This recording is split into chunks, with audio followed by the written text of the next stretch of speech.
বর্ষার বৃষ্টির সঙ্গে জল ছাড়ছে ডিভিসি হুগলির আরামবাগ খানাকুলের বিস্তীর্ণ এলাকা জলের তলায়। কবে জল থেকে মুক্তি অপেক্ষায় গ্রামবাসীরা।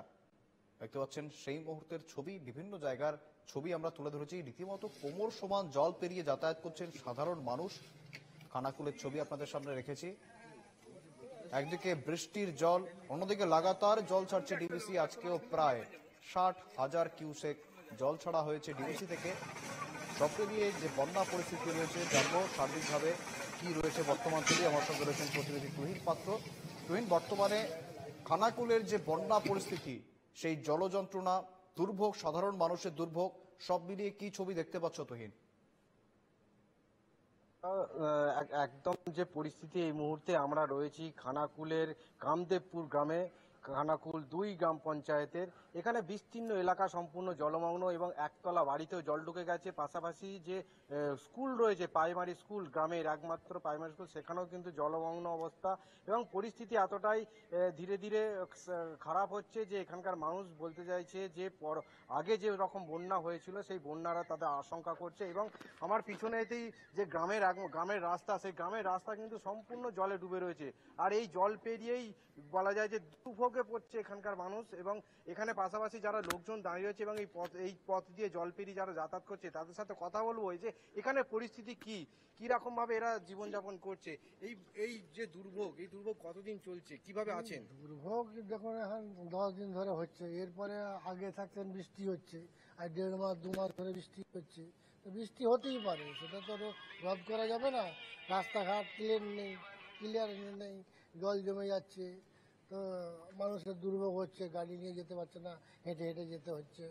এসব নানান প্রবলেম আছে, একের পর এক প্রবলেম আছে। দেখো, একদম এই জল যন্ত্রণার পরিস্থিতি কিন্তু এখানকার মানুষ জানাচ্ছে। এবং পাশাপাশি আরো আমার সাথে এখানেতে কিছু যারা স্থানীয় বাসিন্দা তাদের সাথে কথা বলবো যে কি পরিস্থিতি এখানে, কি রকম ভাবে জীবনযাপন করে। পরিস্থিতি বলতে এখানে 3টে বুথ আছে, 110, 111, 112। এই 3টে বুথই আপনার জলে প্রবাহিত।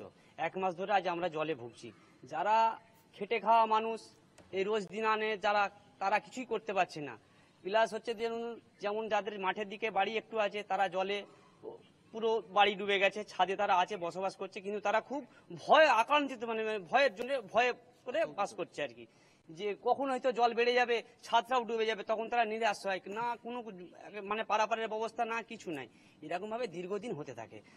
আর এই মানুষ এইভাবে মানে খেটে খাওয়া মানুষ যাদের, তাদের জন্য খুবই কষ্টকর, কিন্তু কিছু সুরাহা হচ্ছে না।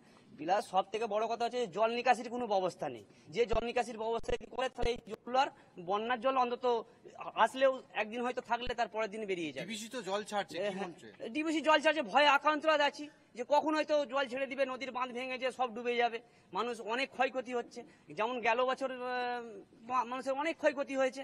হ্যাঁ, মানুষ মানে ভাবতে পারেনি যে ছাদের ওপরে জল হয়ে যাবে। এখন তো আমরা সেই আক্রান্তে মানে ভয়ে একদম আতঙ্কে রয়েছি আমরা। এরকম পরিস্থিতি হয়ে আছে। মানে বা কোনো সরকারি আধিকারিকরা এখানে কোনো ইয়ে নেই। আমাদের এখানে আসে একজন, মানে যে আমাদের পার্টির নেতৃত্ব, মানে টিএমসির, উনি আসে, মানে রওশন আলী মল্লিক, উনি আসে, যায় সহযোগিতা পায়, সেগুলো মানুষকে আসতে মানে যেরকম তার এর আয়ত্তের মধ্যে তাকে বিলাতে হয়। কথা বলবো, বাড়ি ডুবে রয়েছে, একদম ভয়াবহ অবস্থা। সেই মানুষ এবং কি পরিস্থিতি রয়েছেন এবং কোথায় রয়েছেন? ওই বাড়িতেই আছি, ছাদে আছে, কেউ একতলা ডুবে গেছে। এই পজিশনে রাস্তায় তো জল যাওয়া আসা যাচ্ছে না। এরকম পজিশনে খুব কষ্টকর। বাজারহাট বলুন, দোকান বলুন, রাস্তাঘাট খুব কষ্টকর চলছে, সমস্যা বিরাট। আজ ধরুন দিন 15 থেকে একই অবস্থা। আমার তো মনে হয় এখনো 2 থেকে 2.5 মাস এই অবস্থায় যাবে। বিশেষ করে আমাদের এলাকা জলটা যাতে ক্লিয়ার হয়ে যায় সেই চেষ্টা। জল তো মোটে ক্লিয়ার হচ্ছে না। এলাকা বাড়ি ঘরের কি অবস্থা? বাড়ি ঘর একতলা প্রায় ডুবে আছে, বসবাস করতে পারছে না। দোকান বাজার ওই অবস্থা, একতলা ডুবে আছে। কোন উঁচু জায়গায় বাজার হাট টুকটাক চলছে। যাতায়াত করছেন কিভাবে? ওইভাবে পানি পেরিয়ে যাতায়াত করছি, ঘরে গামছা দিয়ে পানি পেরিয়ে যাতায়াত করছি। খানাকুল প্রয়োজন থাকে, গামছা পরে যাচ্ছি। স্কুল ফুল সব বন্ধ, সব স্কুল টোটাল বন্ধ। বাচ্চাদেরকে কিভাবে স্কুলে পৌঁছানো যায়? মাস্টাররা আসছে ফেরত যাচ্ছে। নৌকার ব্যবস্থা কোনো নেই। পানীয় জলের ব্যবস্থা, পানীয় বাড়িতে বাড়িতে কল আছে, চলে যাচ্ছে জলে, খাবার জলের জন্য। তাও কষ্টের মধ্যে যাদের মাঠের বাড়ি তাদের জল তোলা খুব কষ্ট। এরকম পয়সা। হ্যাঁ, দেখো একদমই শুভেন্দু, চরম দুর্ভোগের মধ্যে রয়েছে এখানকার বাসিন্দারা, যারা জানাচ্ছে যে রাস্তাঘাট সম্পূর্ণ প্রায় জলমগ্ন অবস্থা এবং মাঠঘাট সবই ডুবে গেছে।